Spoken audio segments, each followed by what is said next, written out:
സ്വാമി മൊത്തം പ്രശ്നങ്ങളാ സ്വാമി. പ്രത്യേകിച്ച് എന്റെ ഭാര്യ എന്നെ ഭയങ്കര സംശയമാക്കും. എല്ലാം നാം കാണുന്നു.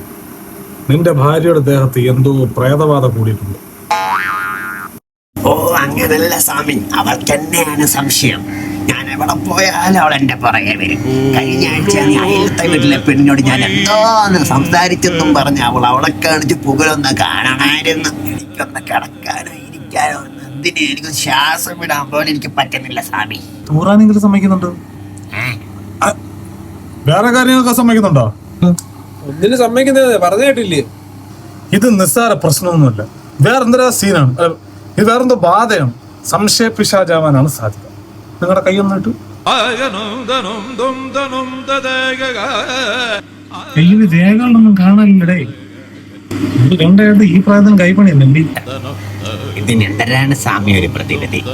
പ്രതിവിധിയൊക്കെ ഉണ്ട്. ഒരു ഹോമം നടത്തേണ്ടി വരും. വീട്ടിലാണ്, നിങ്ങളുടെ വീട്ടിൽ വെച്ചിട്ട് ഹോമം നടത്തണം. 50,000 ചെയ്യോ? 30 ലക്ഷം നിർമ്മിക്കോ? ഞാൻ സ്വാമിക്ക് കൊണ്ടുവന്നിട്ടുണ്ട്.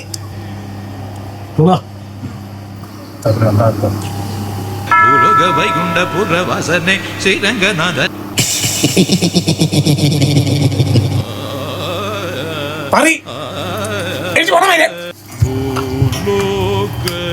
വൈകുണ്ഠ